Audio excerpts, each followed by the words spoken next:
So, Racer Magazine's very own Paul Pfanner, if you could describe our breakfast together in one word, what would it be?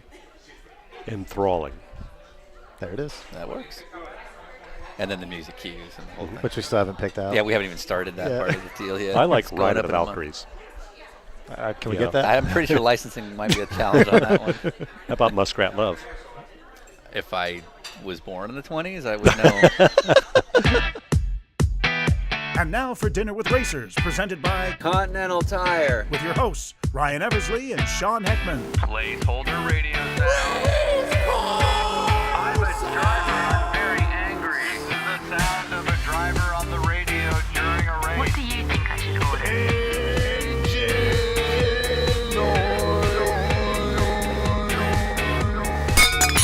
And Dinner with Racers continues. I am Sean Heckman. And I am Ryan Eversley. And welcome to our little podcast series. Aww. We are wrapping up our travels across the country as we speak. We are a couple hundred miles outside of Atlanta, somewhere in northern Florida. That's right.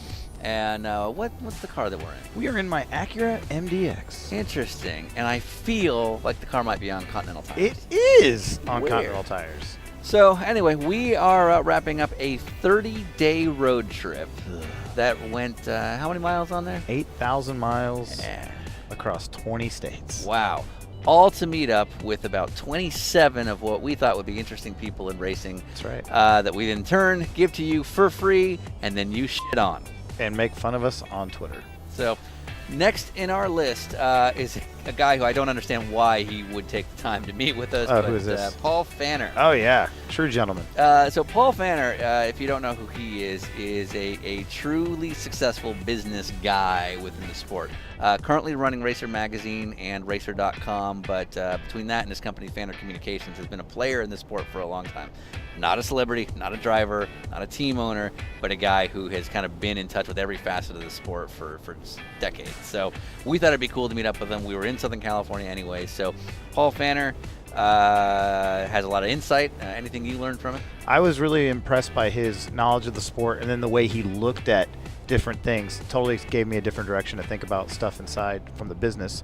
And then he also talked about his driver coach, which was Mike Hull from Chip Ganassi Racing. Really cool to get some insight on him as well.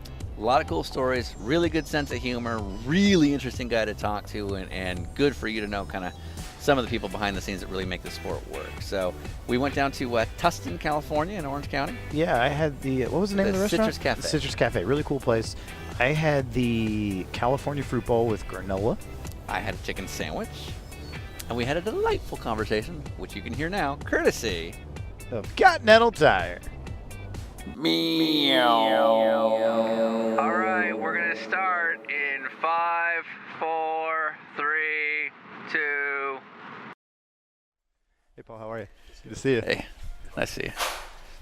Grab a headset. And then you will want to, there's a mic on your right there, and you want to kind of pull that down and then kind of angle it towards your mouth. Okay, I feel like Roger Penske. Yeah. Minus the money.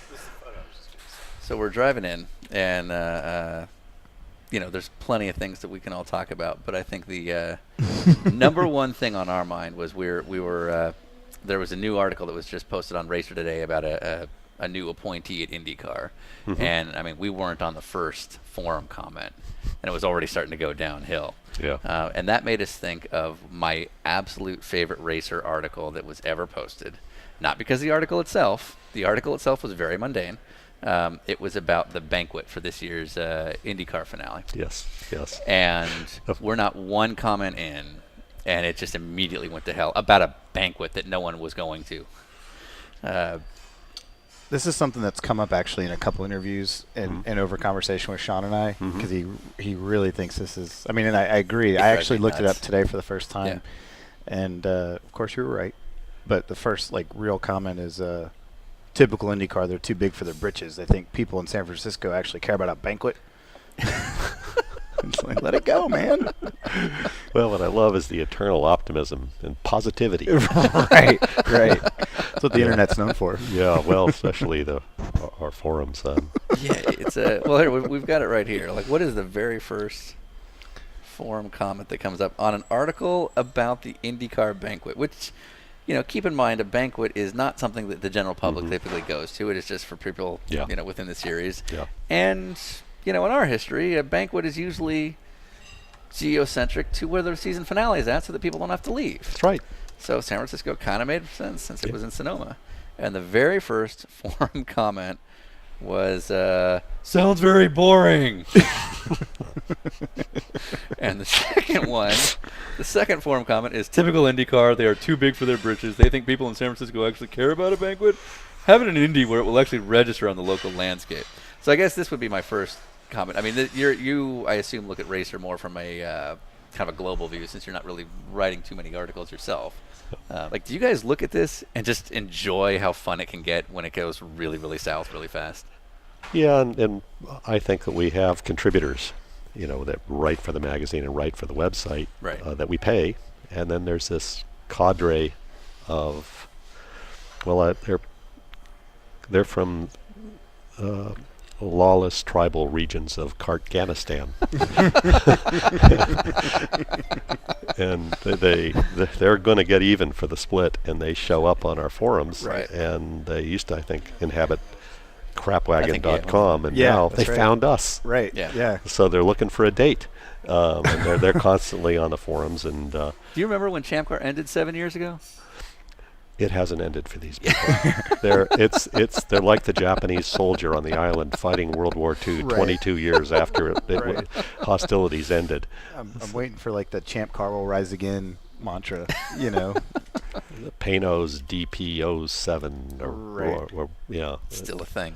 yeah. So it is amusing. I think that we've actually had readers that are sincerely trying to discuss topics that are in the stories complain to us that this has just gotten out of hand. So we've ordered airstrikes.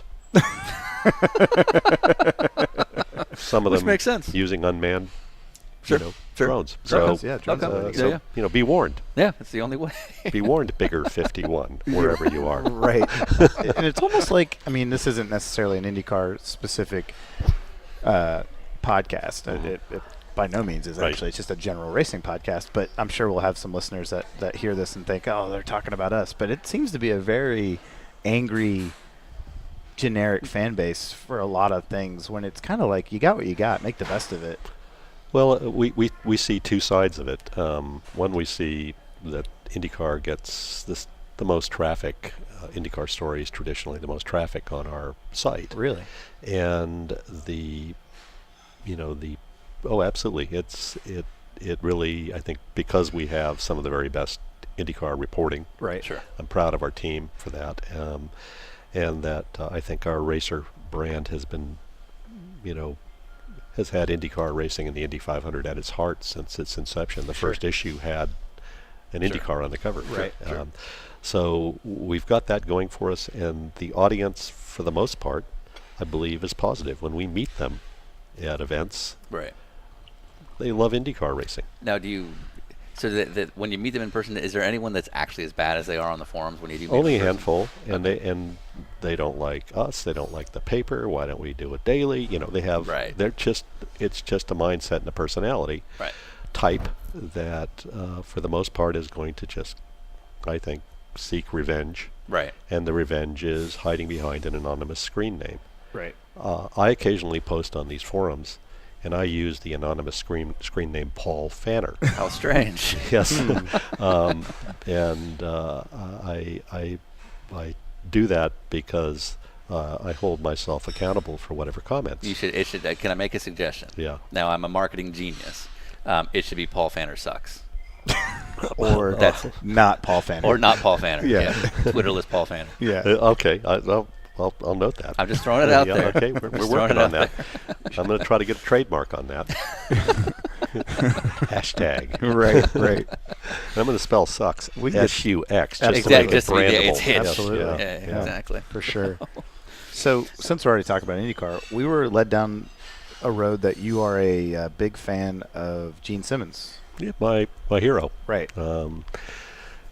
Chaim Witz is his real name. Oh. And Okay. my love of Gene really came after his music career. I just spent 5.5 months working on a brand and positioning strategy for the IndyCar series with two really good marketers who worked there, Ken Unger and Bill Long. And when is this? This is 2005. early I'd basically worked around the clock for 5 months, and we went to present this to the management of IndyCar and person who shall And remain. this is through your Pfanner Communications, your yes, marketing end, right? And I'm very proud of the work to this day, and it was done in collaboration with these two guys who are both very accomplished and have gone on to do great things elsewhere. Worked with Eric Johnson on it. Eric is communications guy at Monster now, but was the managing editor of Racer X Illustrated and Road Racer X. He had a real good understanding of youth culture. A lot of good ideas in this document, and we spent an hour presenting it, and at the end of it, a certain family member who shall remain nameless in the Holman George family, Sure. with a very quiet tone, said, "Paul, well, thank you. This is very nice. Thank you. Just want you to know we've hired Gene Simmons to lead our marketing going forward." Makes sense. So I became a fan instantly, Right. Because Absolutely. Obviously, you just got to submit yourself to a higher power whenever Yeah, presented. absolutely. So any opportunity I get to celebrate Gene, Sure. I take. That's it. Yeah, Right. I understand lost opportunities. Fair enough. Mhm. Fair enough. So what's weird is his tenure didn't last very long, from what I remember, and he was supposed to be the whole new godsend of the series, as I remember. Well, that's pretty much the case in most of these instances. I think, take Gene out of it, I honestly don't think people get given enough time Yeah. to do these jobs. They're complicated jobs. Sure. I'm a fan of the current CMO of IndyCar and Indianapolis Motor Speedway. CJ O'Donnell is truly an excellent marketer and has a great sense of brand and in communications. He's an accomplished turnaround Right. guy too, Right. From the automotive industry, and I knew him previously, and I was impressed he was chosen. Right. But I always worry, do these people ever get given enough time in this Right. impatient culture Right. that expects complete transformation within 18 months, or Sure. the next person's going to be bought in? Exactly. Right. In the old days, with whether it was magazine publication or a race team, in terms of their TV presence or a magazine, the way you would sell advertising was simply based on, this is our circulation, this is what we Right. believe the demographic to be. But we're now in an era where tangible metrics actually apply in a way they never did before. You Correct. can actually say, this is how many people clicked on it, this is what region they were coming from. Right. Do you think that's hurting motorsports in a way? Some forms of motorsport that were powered by bullshit. Yeah. Yeah, exactly. Exactly. But other forms of motorsport are able to demonstrate the, depth of engagement and passion. And passion drivers drive all brands. Right. And if you have, if you will, a nest of passion drivers, which you do have in motorsports, that's why sometimes a relatively small number of core fans may be taken. Oh, they only have 35,000 people that go to the races. Well, those 35,000 people may magnify to several million Right. in terms of influence Right. if you look Sure. at their behaviors. Yeah. And where I see this opportunity too, and we're just in the beginning of it now, is direct digital distribution of content, of live event coverage, of pre-event qualifying, all these other things. We're in the infancy of those formats being embraced, and 10 years from now, I think it's going to be really interesting, because most forms of sport and motorsport will likely not be watched via appointment on a television set. So, like, let's say a sports car team does like a 24-hour webcast from within their pits Right. during the Daytona. Right. That would be brilliant, right? It'd be like Right. the most amazing thing you've ever seen. I don't think that's what he was getting at all. No, I'm just saying. But I think you're onto something, because when I watched Le Mans, Right. I watched the different feeds. I set up every freaking computer while Right. I'm watching it, Right. and it's a little bit like watching a war with the broadcasts from Yeah, the trying to warring make it all happen. countries. They're Yeah. all trying to make you Get that think little they're piece. winning, Right. and Sure. they're maybe It's actually a not. very good way of putting it, because Yes. Turner does a thing as well. Right. Obviously, Magnus does. And to be fair, when I'm not at the track, I tune in all those. Yeah, absolutely. And I think that idea of, motorsport at its heart is conflict resolution. Yeah. People, and it's in any given class or race, there's one winner, Right. and then there are a bunch of whiners. In racing? Guilty. So what you have is this competitive tension. You have all of this drama that unfolds largely out of the trying to own perception before the conflict is resolved. Right. And that's really where I think a great opportunity exists. And some of the most interesting forms of content, I spoke to this at the FIA Sport Conference in Mexico City in July, was some of the most compelling and engaging content is yet to be created. Yeah. We're only beginning. What happens when all of this plays to Oculus Rift and three-dimensional reality, where you're able to be at the event without being at the event, drive an Indy car or drive your race car, right? That somebody can experience that in a very real way. I think that's when this takes off. Right. I agree with I just saw this movie, basically a spy movie set in the 60s, and they go to a racetrack and there's a hospitality setup, and it's like a big deal. There's a party, everybody's drinking champagne, and no one's really focused on the race at all. And I thought, man, that's probably how it used to be, and now it's not really that way at all. It's like you said, there's as many people on the outside of the hospitality unit as on the inside. You'd probably appreciate that movie because it's very much still shows the sexy side of motorsports. It was a great movie, A Man and a Woman. That might, I'm not sure if you've seen that, where the filmmaking, the technique was 1964, and Ford of France was involved in the making of the movie, French movie. But they go to Le Mans, and they have the camera movement and the sense of being there in the moment is very 2015. Yet it's in black and white. Yeah, it's Right. a beautiful movie. It's about a racing driver, rally driver, Ford driver, and his romance. I think it doesn't end well, the romance, but it's this typical racing driver's fantasy life. But what was great about it was you got a sense of the cultural gravity of motorsport, this mysterious, romantic, exotic feeling that motorsport had. And now it's a race factory. Yeah. We're stamping out races. Yeah. Okay, exactly. which one do you want? We got a blue one, a red one, or a green one? Again, that's another. We got races by the dozen. Come to a race weekend. You can't hear yourself think, but there are 14 support races, each louder than the last. Do you think racing is a little oversaturated right now? Well, I think there's just too much. Yeah. Yeah. Not that there's always chance for everyone to race. I think it's great. More chances to race, but it kind of delineates what the premier is and where this manufacturer should go. It's a tough thing to figure out what's important and what's not anymore. And we got this business of everybody trying to take each other's stature and position, which is challenging. And I think what really hurts motorsport more than anything now is there was a time when the drivers would cross over on a much more regular basis, and there was a sense that the elite drivers in the world were truly elite because they cross-validated each other by racing in different categories, where they elevated the very elite. Right. And now we have this kind of brand elitism. Formula One drivers are the best drivers in the world. Right. I've never completely bought into that. I don't believe that either. I honestly don't believe that at all. Yeah. But I think there's some excellent racing drivers. But what would happen if you put Sebastian Vettel in a car at Iowa in IndyCar race? Exactly. Or put him in a Daytona prototype. Well, he'd actually probably drive it well. I mean, for see sure. Sebastian Bourdais, but it's the same but different. I think Juan Montoya is a great barometer of all this. Yeah, exactly. And he is a truly great racing driver because he's embraced doing all these things. Right.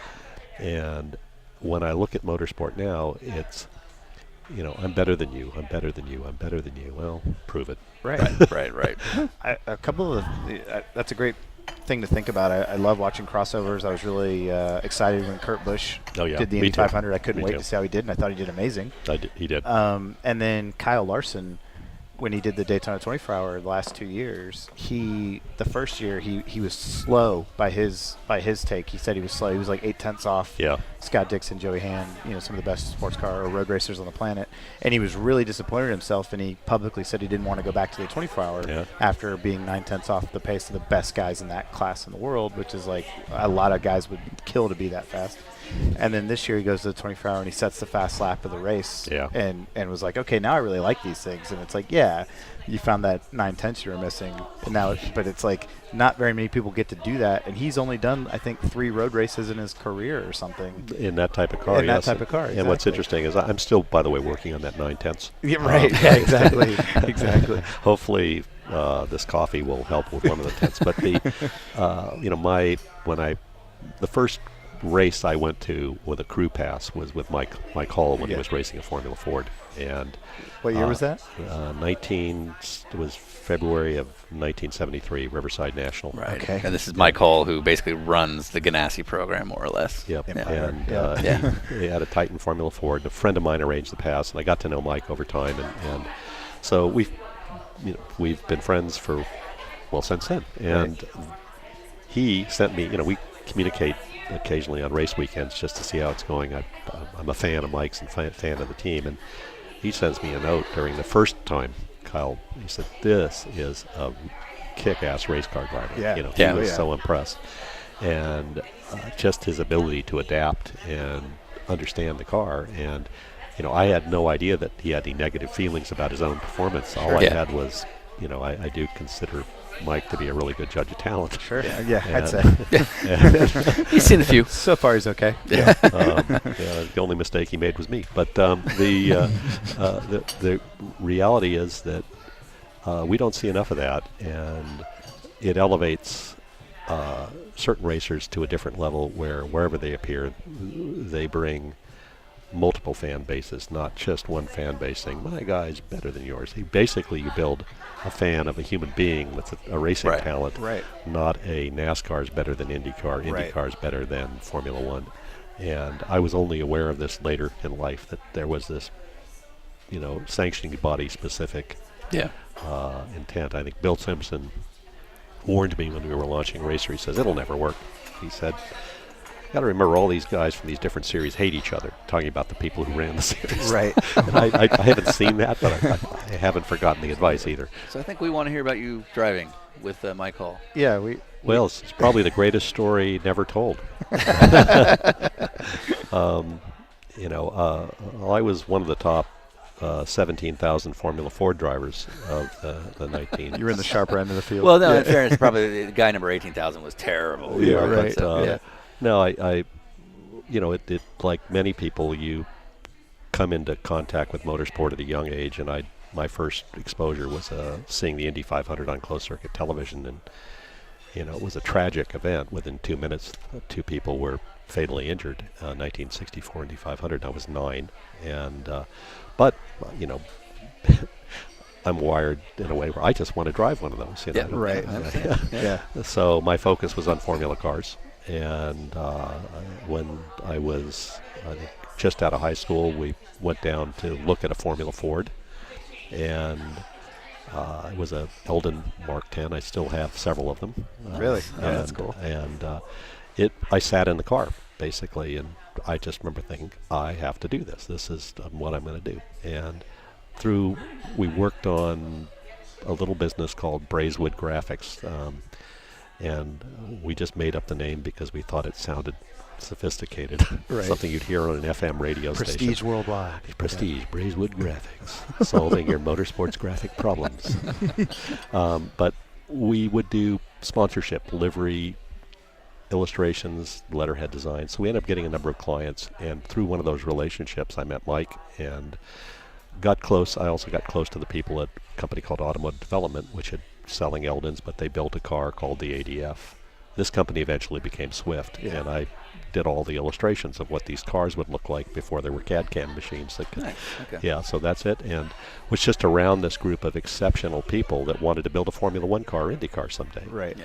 And was also around a lot of the people at Dan Gurney's All-Americans, American Racers, and around Don. And that's all out here in Southern California. Right, Don Yeah. Edmonds, and we're just racing was here. Yeah. It was in this immediate area. Just down the road was where the last Drake Engineering Offenhauser Yeah. Had a place little was, office. right behind Mazda's technical center.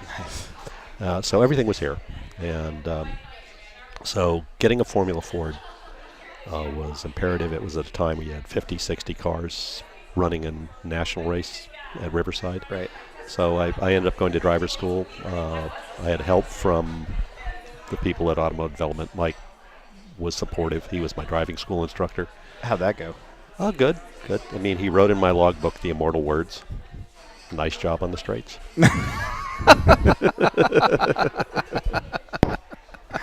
Good between the corners. Yeah. But so he had a way of taming a young person's ego. I can see him still doing that today. Yes, Okay. he's the master of understatement. So all the meanwhile, you're working on publications. Mhm. You know, you're starting your Formula magazine. So sort of what was the genesis towards leading to the first iteration of Racer? Well, it started by just not getting it right with Formula, and Understood. And I got frustrated with it and quit in 1976 and went to work for another publishing company, and we got the sports car contract, which was one of the things I worked on doing. Sure. And we made sports car competitive with my former title. Right. And they of love course, that. it provided me the opportunity to drive every racing car I could get my hands on for these track tests that I Right. felt were essential. Most of them were Absolutely. Formula Fords, but I knew that there was something else out there, and we hadn't really put it together. The timing wasn't right. So over time, I left Paul Oxman Publishing, which was the publisher of sports cars, and started my own company, but never gave up on the idea. Yeah. And that's a theme, by the way, is never give up. Sure. Yeah. And just keep working on it. Every failure is a lesson in understanding how to do it properly. So, Got a lot of those. Yep. And we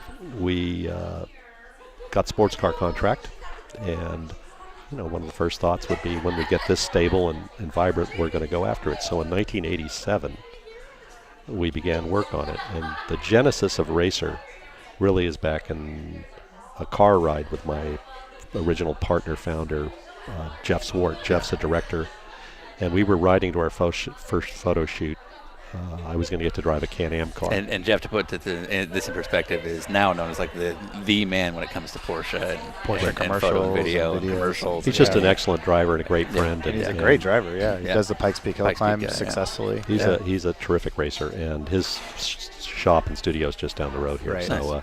But we were riding in his 914-6, which is his nice car, and we're riding up to the race shop in Central California, where the race car we were going to mount cameras on we're going to go do an inspection of it. And we started having this conversation about, boy, what did you do? I worked on Formula. Oh, what happened with it? Someday when we're older, we have all this money that's going to come to us, we'll launch a racing magazine. Sure. Let's promise each other we'll do that. So after 5 years of screwing around with it, and from 87 to, actually 4 years to about 90, 91, we got close. We tried a couple of false starts. One was called Race Week. We had the name Driver for a while, and we settled on Racer, and that was suggested by Gordon Kirby, who was someone we worked with. Yeah. And it was also, one of my mentors is Nick Craw, and that was his license plate when he was the director of the Peace Corps in Washington. And when I heard the name, it just clicked, and we got it done. And Jeff was my minority investor. We had a little bit of money. The company was doing kind of okay at the time, so we got it started on a whopping investment of $40,000. Wow. Yeah. Because just thinking about just the hard cost of publishing alone, I But have we had no a lot idea of the you pulled it off. staff Yeah. was doing sports car and doing other things, so we had to all do double duty to Right. get Racer done. And it thankfully there was a need in the market, and it took off immediately. We had immediately sold like 12,000 subscriptions, which wouldn't be an easy thing to do today. Yeah, but right. Back then, and we did run one ad in Auto Week before they Figured it out. Figured it out. and that generated 1,000 subscriptions. So, I'm sure they were lovely with that. but so the idea though was to do something at a consumer magazine quality level with higher price and better paper, better design, better photography, Yeah. best writers, and that's pretty much been the shtick for Racer since day one. Right. One of the things that I always think about with Racer Magazine is the photo spreads you guys have always done, like to feature a car. Yeah. And in 2002, a car I worked on got to be featured in Racer Magazine. And I was really excited about that. Was that something that, from the get-go, you guys were like, we need to do this with the Yeah. high-quality photos, bring the car in, make it look absolutely awesome? Yes, and I'd seen studio photography early on. I was impressed when I was a young guy with the advertising that was done for Ontario Motor Speedway, which was Yeah. And right here it was a replica of Indianapolis Motor Yeah, Speedway right. near where Auto Club Speedway now is, and they used studio photography of racing cars on billboards, and especially the down shot. They had a down shot of an Indy car where you're above it looking down, where Yeah. it looked like a spaceship. Yeah. So that had always stuck in my mind, and then I saw a Japanese magazine called Racing On where they were doing something similar. So about probably the first few months of Racer, we got it stable and said, let's find a way to do this. And Rick Graves, who's a great talent, a photographer with a studio nearby, we started working on figuring out how to do it. We found a couple other people that could help us when Rick wasn't available, and I think the first car was Jack Baldwin's Hot Wheels Camaro. Oh, Was the very cool. first car we ever did, Yeah. which is a cool race car, Yeah, it is. and Trans Am car. Yeah. And it's a signature element of what we do, and it's what I think one of the things we're known for. Yeah, as a mechanic at the time, because I'd only been racing like amateur stuff. That was like a Yes. moment in my career. Yeah. You know, I was like, oh my god, a car I get to work on is going to be the featured racer mag. Well, it's kind of car. like it's again, racing pornographers, where Yeah. it's our Playboy centerfold. Although Yeah. we're going to have to follow Playboy's lead and not take the body panels off going forward after March. You know? Right. I read it for the articles. I read it for the technical analysis. Right, yes. exactly. I need the specs. So with the publication today, as far as the balance between print versus what's online, the economy of print is obviously very, very different from how it was 10 or 15 years Right. ago. So how is that adjustment working for you guys in terms of trying to make it all come together? Well, I think I'm happy to say, knock wood, that Racer itself has never been financially healthier as a title. That's because it was incredibly unhealthy and unstable for most of the time we published it, and Right. only during this year has it really been able to stand on its 2 feet, and that's just because we now have a much more holistic approach to everything else attendant to it. Right. And the online side's vibrant and growing, and we don't produce it on a monthly basis in the winter Right. because there are not enough advertisers to support it in the off season. And one of the things that we did when we came back is we raised the subscription price and lowered the number of issues. Now, it would sound like that's a recipe for disaster. It does, yeah. Right. But the circulation actually went up because we delivered a much higher quality product, and Right. people will pay for quality, and they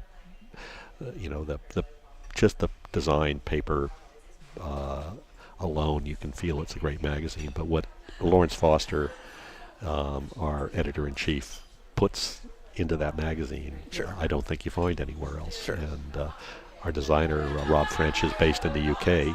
He was with us here, and his wife got transferred back there. He was a Haymarket employee. Okay. We realized we don't need to have him here. He can do this anywhere. So we have this great team that produces this magazine above the standard of the market. Right. Has the ability to do things remotely changed the ability to do it? I mean, a lot of your reporters are Yeah. all over the country. And It's great. Yeah, we have a nice office, beautiful office, and I think it's only got 22 workstations in it. We've at any given day, with interns included, we probably have 14, 15 people there. Right. And we don't ever see that changing because of the ability now to have remote Right. salespeople, remote web people, remote editors, remote designers. Sports cars designed in Georgia. Right. That's where our art director moved. Her husband now is the general manager. Operates the operations side of Road Atlanta. So but we see that the wave of the future is that we have to have one coordinating central hub. Right. But we can be anywhere in the world. So it's a pretty small office of people right now. It's when I left the building when we sold the company in 2001. I stayed for a while, but I left in December of 2005. Right. We had 35 people sitting in the office, and I think we just hired a new sales associate, so we have 13 people in the office, and then we normally have 2 or 3 interns working with us, Sure. which is a source for us for potential long-term talent. Right. Yeah. We know Yeah. a couple Yep. who are both fired. But we've been very fortunate. We have excellent interns. So, but it's a much smaller staff doing really the same amount of work Yeah. that we used to have 35 people doing. Sure. And that's technology, and that's the ability to work with people on contracted basis. Most of our reporters are contracted. We agree to a fee on a monthly basis Yeah. for the year, and so that's how we do it now. Nice. So with all that going on, are you still able to keep up with Pfanner Communications? Do you still have a Yeah. big clientele on that side as well? We do, and it's coming back because I had to focus so exclusively on Racer.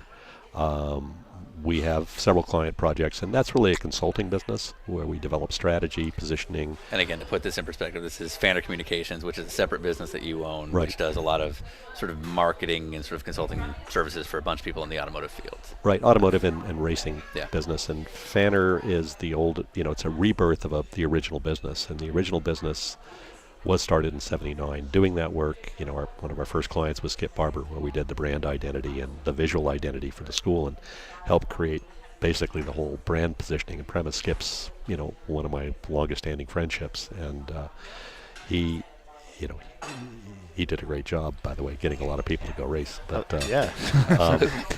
and we continue. We've been doing a number of client projects this year, and I would imagine next year we've got a few irons in the fire that would be significant, and I can now breathe and focus on some of that business because we have a stable overall business in racer media and marketing. And these names aren't small companies. These are Porsche North America, Penske Motorsports, Toyota Motor Sales, Honda. Yeah. Heard of them? Yep. Really great, awesome company.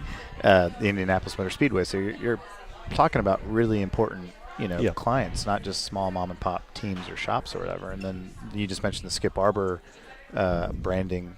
That logo has stood the test of time. It's the most probably iconic racing school ever. Yeah. It made Seinfeld, a Yeah, small that's show right. called Yeah. Seinfeld. Do we Yeah. want to order, by the way? Yeah, I'd love to. Yeah. I think we're ready to order. How much trouble has Robin Miller gotten you in? Tons. Yeah. And I loved every minute of it. So, it's one of those things where I respect Robin Miller's knowledge and history in the sport, and he's passionate, he's opinionated, and he has, I use the phrase audience gravity. He is, I think one of the primary reasons the website, doubled in traffic over Right. it. He can rattle a saber. Yep, and both he and Marshall Pruitt have this kind of presence where they're able to, when they post something, it jumps. Right. Yep, and that's really our MO going forward, is to have a lot of personality in what we do, and stand behind our contributors. We had a circumstance earlier this year where a sanctioning body was unhappy about our reporting of injury to a driver and the detail in which was reported, which is understandable. It was a circumstance that pushed the limits of what we normally would report, but the circumstances of the injury and the interest in the driver was very high, and we had a respectful conversation with the sanctioning body. I think our team really sat on the story overnight. We had it the day before, and I got to see kind of the professionalism and the commitment and just the humanity in both Robin and Marshall in that process, and our whole company stands 100% behind them. And people have short memories. These are the guys that are there for you all the time. Yeah. And when they report something uncomfortable, it's part of their job. Well, to put that in very specific context, there was a very significant sports car incident last year. Yes. And actually somebody who works for you put out a tweet a little premature that on the condition of the driver, and at that time, as I understood it, they were still under kind of what's called a HIPAA lockdown. So Right. legally you can't speak until the Right. the hospital clears you. But this reporter had a very reliable source tell him what was actual factual Right. information, but he put it out at a time that was premature. And I assume to an extent there's some liability if he does something like that.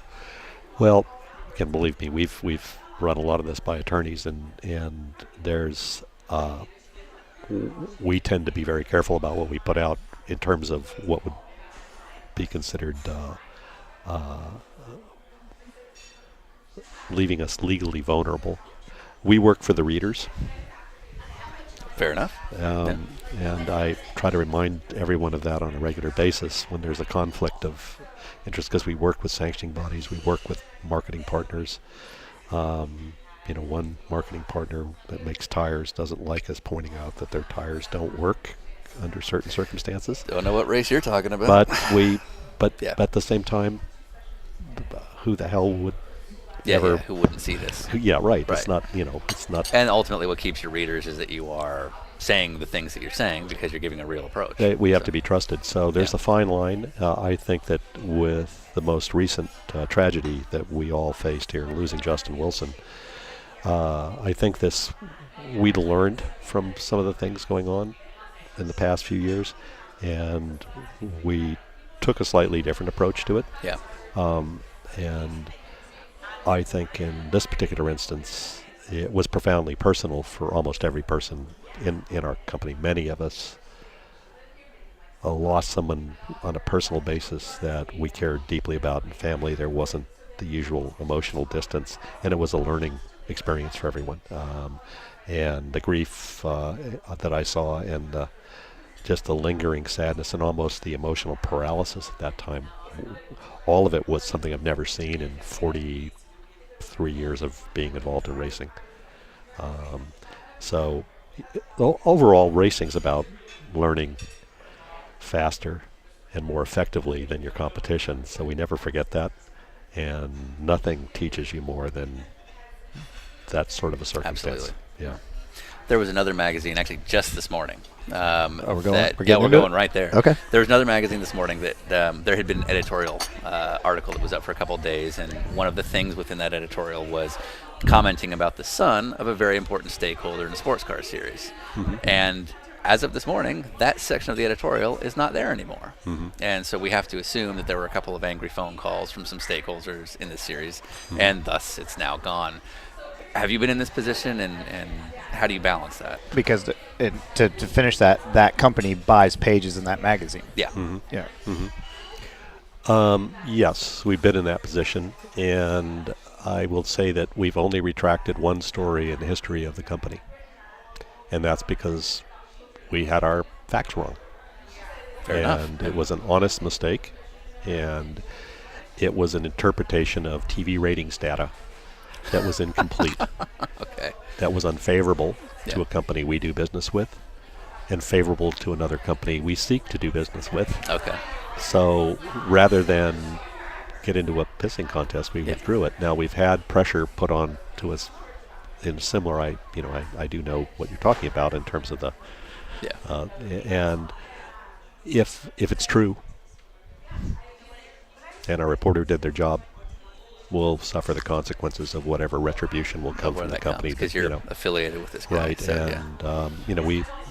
Not that they're related, but there was a circumstance yeah. where we produced the magazine for the Sports Car Club of America, and the son of a sponsored driver had a unhappy relationship with the stewards at an event and was disqualified in all of those pages. One of the recurring themes that we do on the show is we ask a question from the previous guest to the current one. And Jeff Brown's question for the Speed Freaks was, what would you do to change, what if you could change one thing in motorsports, what would it be? Right. And then he answered his question. He said, I would cut downforce and grip level by 50%. And not only because he wants to see it, but he thinks it would also bring back interest in the sport. It would, and the first time I met the guys from Formula Drift, Jim Law and Ryan Sage, they came to the racer office to basically ask advice. We had a person working with us, Rodney Wills, who was our associate publisher, who really was a youth culture influencer, and had a great meeting, great conversation with them. And when I saw what they were doing, I thought, wow, this is fantastic.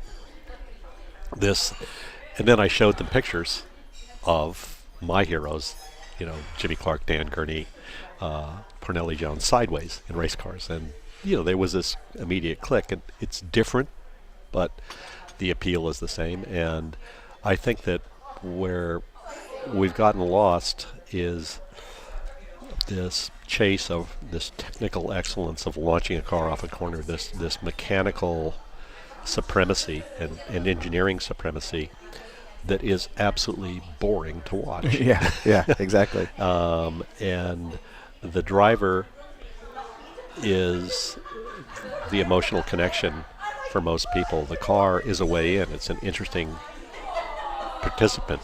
It's not a parody appliance. It's a participant in motorsport. The car is, the people who created are. But what they're making is increasingly irrelevant to generating interest and passion. And but that said, I watch a World Endurance Championship race and seeing the cars at COTA last year. And, oh my God, those cars were spectacular.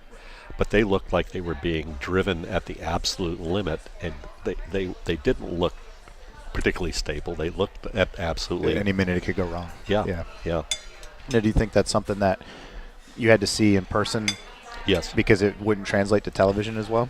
Well, although I do see videos from testing, and I do see videos from Le Mans where it does look hairy. They look fast.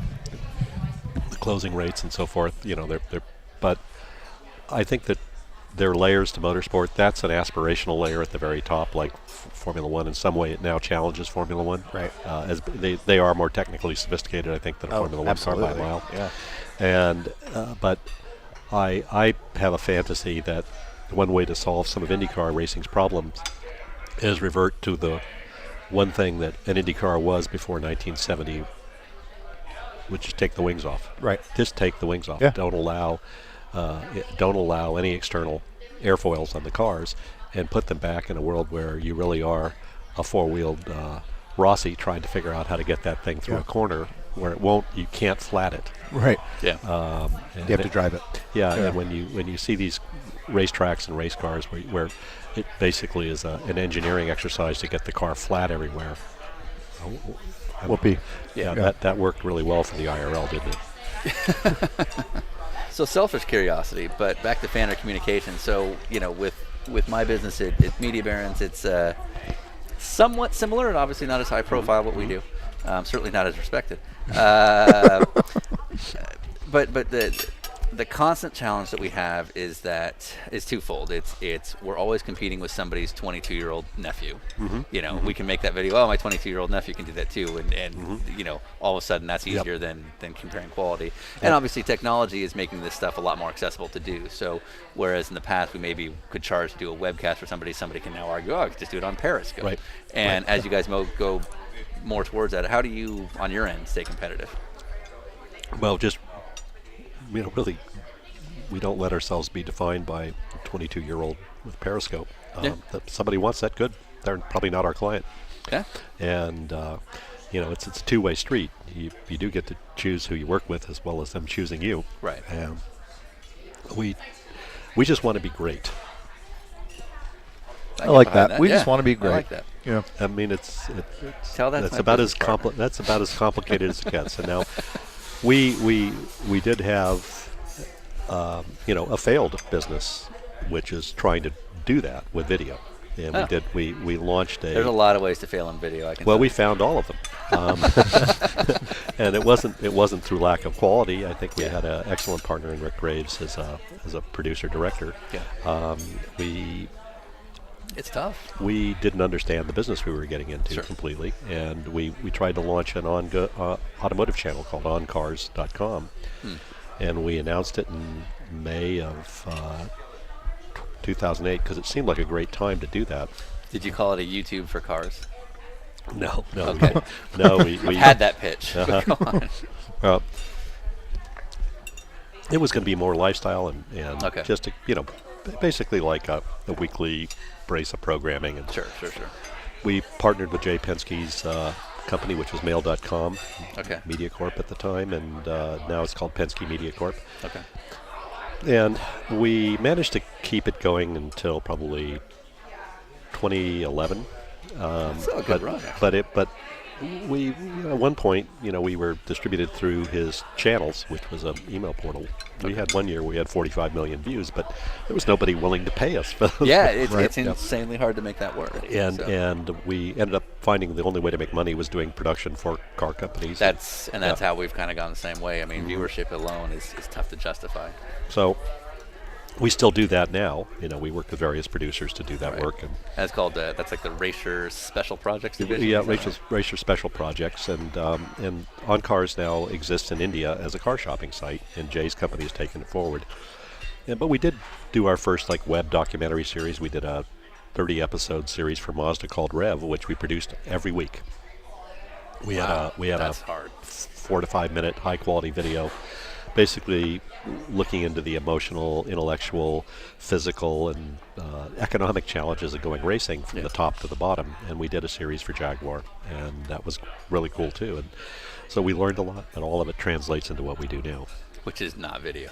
Well, we think video is a big part of our future. Right. It's just I think, we're seeing the world. The cost against the value is tough. Yeah, you still have to be able to get eyeballs on it. So, we look at what Motor Trend On Demand is doing with some interest. Involved in that business is Roger Werner who founded Speed Vision. Right. And they're just down the street from us here on Dyer Road is one of their offices. And we're going to watch that because that's a real indicator to us of where that kind of market can go. because I think they want to be the automotive Netflix. And Rogers secured a lot of the rights that were originally held by Speed and Fox for the various race series around the world. But, My waffle is more important than this podcast right now. it's all right. Are you bigger than this podcast? Yeah, I am. Don't answer that. I'm asking you a question. But one of the things we learned about with the video is there's nothing like video to convey the pure emotion of motorsport to people. Right. And video does a really good job too of Who does it best? And Magnus is your only answer. Who?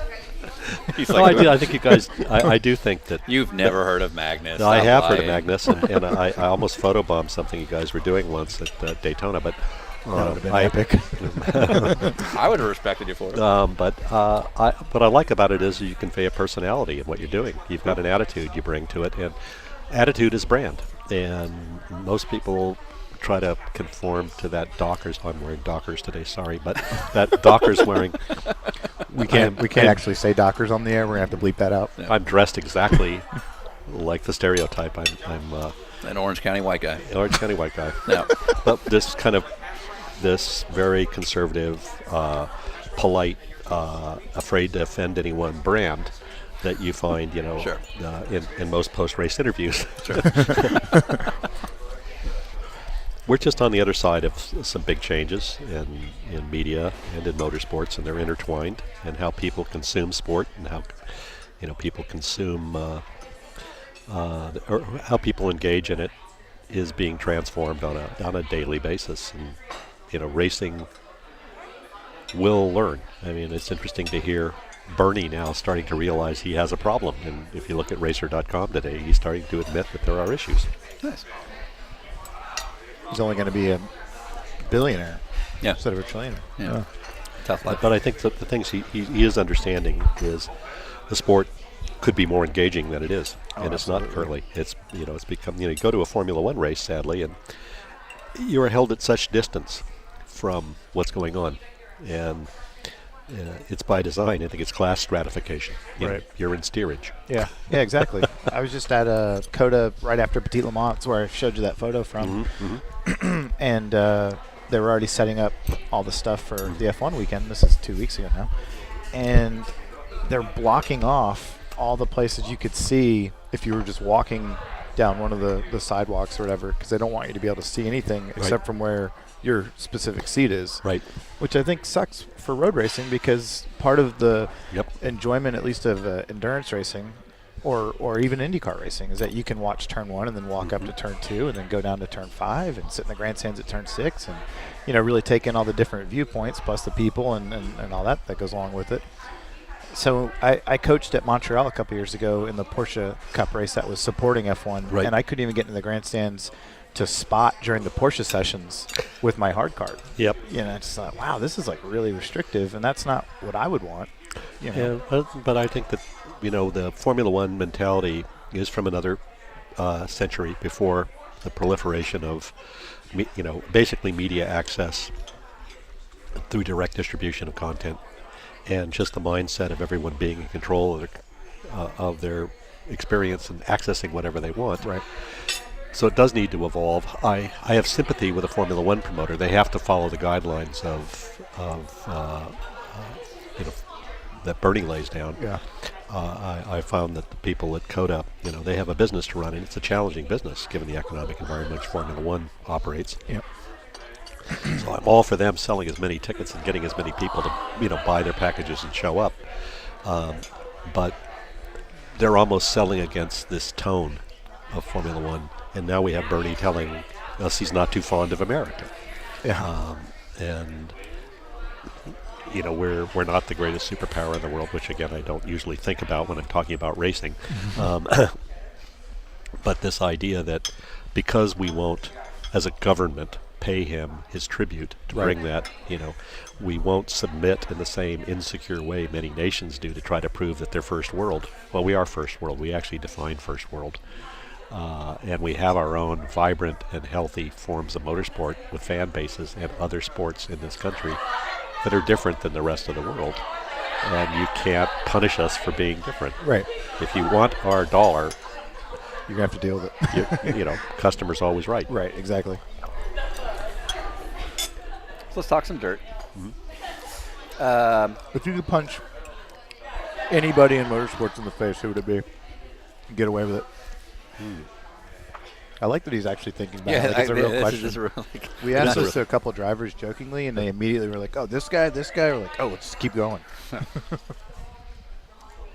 How about this? If you could remove somebody from motorsports Like they just vaporize. and they were put into a nice place somewhere else Yes. in a very friendly way. Sure.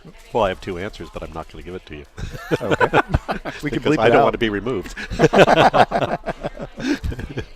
I know they have power and they can harm me. Right. Man, And that's the worst. that is how racing runs. How tall are they? Season 6, maybe you've retired, you're on a beach somewhere, and then we'll bring you back in, and you can just Yes. Like an hour of you you know, just it like- could be. Well, actually, they can still have you killed. Okay. So One how of the tall? people actually threatened to kill me, physically threatened to kill me. Really? Yes. Okay, how tall was this person? He's very short in my estimation. Okay. copy. No, Keep in but- mind, no one's going to listen to Maybe this. go but over 75. I'm just going to point out that my nickname for him is Satan. Those Okay. who know me Okay. will know who he is. Okay. We'll find out. We have ways. Should we go into the question? Let's so our good buddy F. Varus Yes. used to Oh. work at Racer Yep. and promptly fired. Well, he wasn't fired by me. Okay, so that was during the Haymarket days. Yeah, that was during him. I love Efren. He's a great guy. Okay, but you would never hire him back, obviously. That's a yes. He would never hire him back. I'm never say never because look at me. I'm a retread. He's not even willing to say maybe. Yeah, even maybe, just he never did. say He never. did have a Formula Ford at the time, so Him as a father, how do you think that'll go? Well, I'm watching it with amusement on Facebook.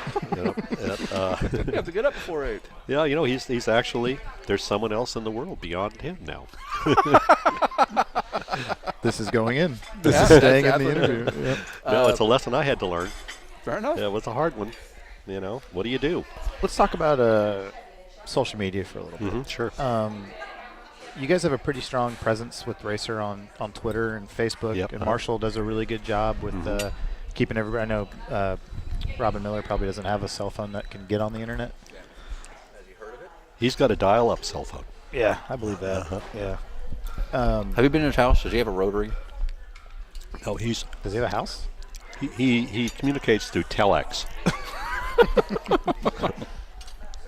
He sends a messenger. So yes, but Robin's on Facebook. Is he? Yeah, he is, man. He's got followers. Does he post? He does. Is it a fan page and he just like doesn't No, have it's to just do to say anything? no. I don't think he's a Twitter guy, but Robin's active on Facebook, Okay. and Wow, I had no idea. Yeah, Huh, yeah. huh. So, yeah, he's great. I think he's maybe at the limit of friends he can have. I think you get to 5,000 and they Right. start killing them. Right. Have you guys ever thought about starting a Robin Miller Twitter account that you just manage on your own and never tell him? Robin Miller sucks. Actually, There we go. Are you auditioning? No, God, no. You What are you trust doing? me, Shh. you do What are you not doing? want that. This could be ours. Yeah, that's true. Yeah. With the social media presence, it's becoming a bigger and bigger thing. Do you guys have somebody that just runs the Twitter account, or is it something that's kind of shared amongst the different journalists? It's shared, but it's usually driven by the editor of Racer.com, and the editor of Racer.com is Mark Glendenning, but there's support from other people, but because you can't be on it 24/7. Right. And but Facebook is again multiple people take the comm, if you will, and Right. run it. We do bring in some interns basically to teach us old white guys. Teach us how to do it. Yeah. Yes, and and we had a group of interns over the summer that really took a deep dive into social media. Does that ever worry you? That like a 22-year-old is mastering the voice of Racer? Not at all, because they just teach us some tricks that we may not have come to for at least a decade. And I have a constant reminder. I have twin 14-year-old girls who school me every day with this annoyed, Dad, Dad, don't do that. That's Right. not, and I get this constantly. So I think we're actually going to a mature group of coaches at 22 that probably are just aging out of being relevant to. Right. But what I think is fascinating about all social media and even the forums we were talking about earlier is it really drives home the point that these brands are relationships now. They're not just a one-way street where you're spewing content at people. They're interacting with you and your contributors, and you get a real-time reaction, and they lift your story. If it's worth being shared, it gets shared. If it's not worth being shared, it languishes in a low click land. Yeah. And we don't aspire to writing clickbait headlines like some sites I know, but we have occasionally fallen prey to it, and we look in the mirror in the morning and think maybe not. That's something that frustrates me as the race fan, is that when I see a headline that I really want to know more about and I click on it and it's like a hearsay or could be potential. Right. But one of the things that really drives me crazy is when someone takes a press release from a team and then writes the press release into a news story when it's not news. It'll be like Dale Jr. excited for next year. Disagree. Really? On the PR side. Okay. No, selfishly. Not because as an audience, I agree with you. On the PR side, you craft a release so that a specific message can go out the way you want it to go out. Right. Okay. So when somebody essentially repurposes it, but puts just a few keywords in so it looks like it's a fresh article, it makes you look good, Right. makes their job easier, and it gets the word you want out without it making it look like a copy and paste. And that's now, pretty that's much what selfish. press releases are for. Yeah. And, Okay. and back in the last century, when you were just an embryo, Yep. it So was not very that long common. ago. Yes, it was very common that press releases formed the foundation of stories because there was just no way you could get, and these press releases would go through the mail and arrive a week and a half after the event actually occurred.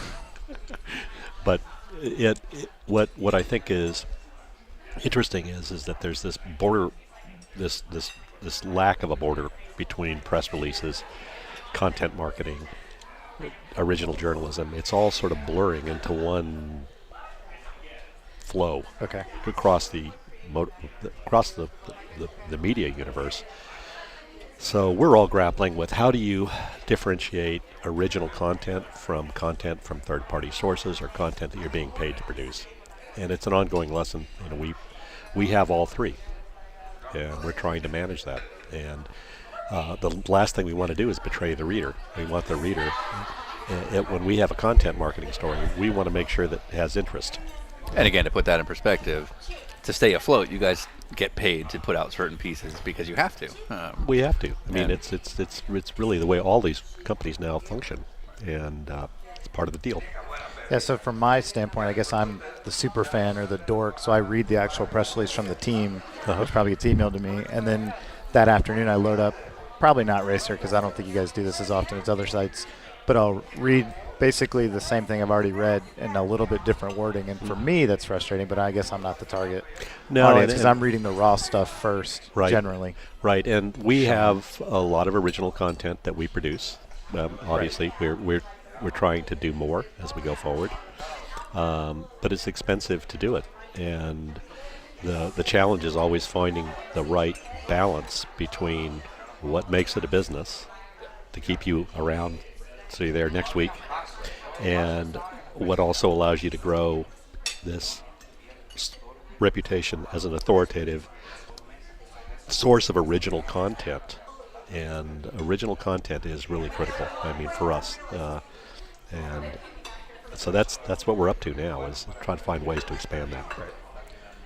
So a recurring theme we've been doing on the podcast so far is previous person asks a question to the next guest, and then you'll ask a question of the following guest. So We recently sat down with Eric Valdez. Mhm. He's from a TV show called General Hospital. Yep. Did I do that right? Yep. And then he's also been on a show called Graceland. And then this year he raced in the Continental Tire Series race at Daytona in a Porsche Cayman.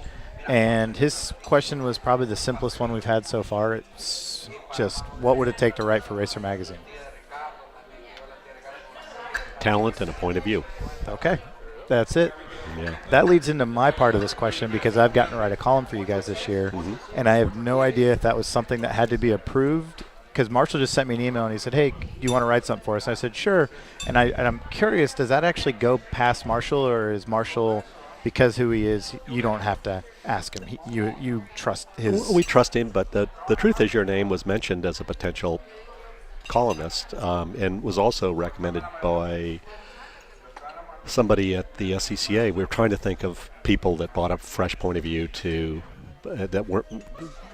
We wanted a voice in your series, Pirelli World Challenge, that wasn't going to simply recite the media events they went to and what they had for breakfast. Which is funny because I actually do post that stuff, but from like my way of doing it, like I got to go to the racer party, right. Never been there before, and to me that was like, oh my god. But the way you did it was you took the audience with you rather than say, look at me, how cool I am. Yeah, and I think that that's part of it, but I also think that we're always looking to give, this authentic inside view of what it's like to be a racer. That's live the life and lead the life of a racer.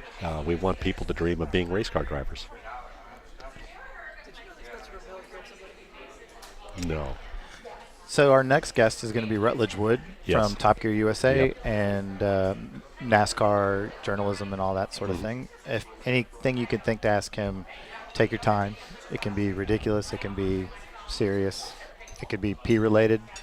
I just wanted to ask him if he could recommend a good place to eat near the former El Toro Marine Air Station. I can. And they do a lot of the shooting out there. Yeah, they do out there. I want to know where he shops for his clothes, and if he had a favorite racing series, what would it be? Are you looking for a stylist? Yes, I'm looking. I for would stylist. make that segment. Rutledge Wood takes Paul Pfanner shopping. Yes. Yeah. I think that's a real thing. Dockers. Anything you feel like you need to be covering?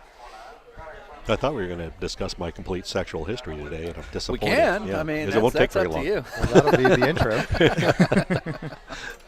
What's in the garage right now? My wife's car, because I'm not allowed to park in the garage. Any other questions? It's a Range Rover Sport that I'm not allowed to drive because I'm a terrible driver. Okay. Oh, so you and Sean have a lot in common. Yeah, okay. Yeah, Well, basically, get if there's a curb to hit, I'll hit. I hit a curb pulling in here today. Nice. Nice. I've just Nice. How drunk are you 0 to drunk right now? I'm not drunk. I'm just a terrible driver. People mistaken it Right. in the past for me being inebriated. It's just the inability to hold a thought and focus. is Well, usually- someone once told me that you're good down the straights. That deteriorated as time went on. I started to wander and change lanes as if I were Milkaduno. And All right. Finally a name. Finally a real name. anything else you want to ask me that could get me into trouble? Oh, plenty. Like, I'm trying to think of a way to. Here's my only 2 personal run-ins with Robin Miller. One was at the Bobby Unser. Was that who got awarded this year? Yeah, was it this year at the RRDC? Yeah.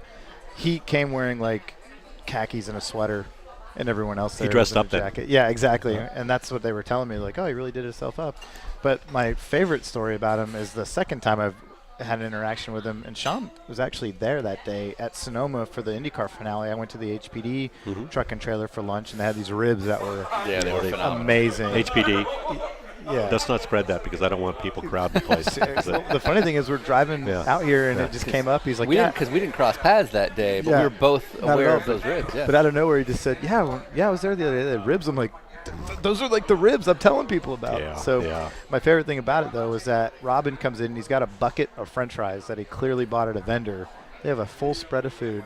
He's obviously got access, and he comes in with a bucket of french fries, and he's giving T. McHale from Honda a hard time because there's not enough ketchup. And I was like, that's the Robin Miller I thought it would be.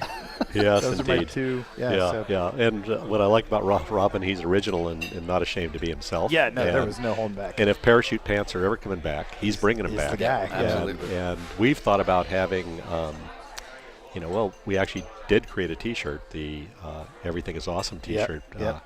but a whole line of fashion, racer fashion that Oh, we wow. use Dressed Like Robin Doesn't- Miller you as could the make- catalog. You could know. make hundreds of dollars. Tens. on this fashion. Well, we were Tens of dozens dollars. of Dozens of dollars. dollars. You can be a dozenaire, but We're going to go meet up with Marshall Pruitt tomorrow. Mhm. Anything you can give us on him that we can get him riled up about? I just want to make sure all the stories are in for Racer. Okay. Yeah, that's like, hey, do your work. Yeah. Yeah. because Stop eating ribs you with know, those guys. I've heard. I thought his first name started with an F for a while when we had all the deadline issues a year or two ago with him trying to write for Racer.com and for Racer Magazine while everything's on deadline, and it was great to realize his first name was simply Marshall. I copy that. Yeah, but no, he's awesome. He actually powers a lot of what we do, and he. What I think is great about Marshall, you can tell him I said this, is that he's right about everything. Just ask him. Yeah. That's excellent. Nice. All right. All right. Yeah, I think we've covered quite a bit here. So Yeah. Continentals. And I just want to point out that Yeah. Ryan and I didn't have to get up and use the bathroom. I am not apologetic about what we I just did held it. whatsoever. Yeah, we just- no, we you were guys are professionals, so I'm polite. clearly not. Yeah. We But just- I when could you have just took- it could have just happened right here. When you took your phone, I knew you were in for trouble. It was a bad day. no, we Yeah, just held our line. All right. All right. Well, Continental's got the check. Great.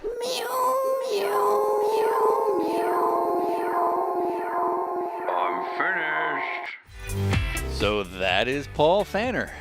Big thanks to him for taking the time to meet with us. For kind of the level of success that he's at, he's got a very good sense of humor about it, and I give him a lot of credit for just taking the time and kind of understanding immediately what we were trying to do and just kind of rolling with it. So all credit to him. Moving on, we will play this one out with another edition of Stony Springs, my buddy Anthony Lax. The reason we want to play this song is because they have actually a song that's kind of gaining some momentum here in Los Angeles called Don't Let Me Die at Coco's. And Coco's is actually very, very similar to the restaurant that we ate at with Paul. I don't know how well known Coco's is outside of sort of the western half of the U.S. But anyway, here's a song called Don't Let Me Die at Coco's, also on iTunes. Hope you enjoy. One moment of truth makes up for a whole day of dishonesty. Making peace with blood. Licking your wounds with grace. Who's Grace? And learning humble tactics. How to get up, shaking from a stumble before the sun. Oh well, the change we go through. Oh well, the stains we leave on cities. Angry, angry roads bricked with people rolling forward like onions and slaves stretched before you in television pain. Frowns in the town. Mental, it's fundamental. And the pities in the cities. And the pities mental, in the cities. It's fundamental. Don't let me die at Coco's. Don't let me die at Coco's. Oh, nowhere monkey meets man, and the monkey is a machine in a human form. More like an ape than an ape itself. I need to gamble for my health. One number short on Vito, Louis past corner in Rego. Words fail to heal. Trump card rumbles. Done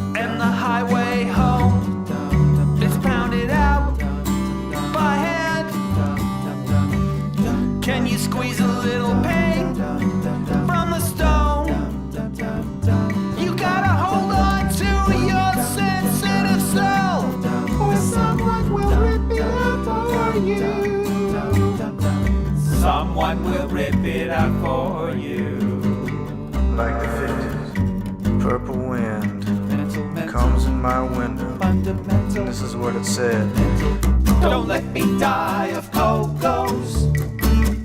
Don't let me die of cocos. Oh no, where monkey meets man and the monkey is a machine.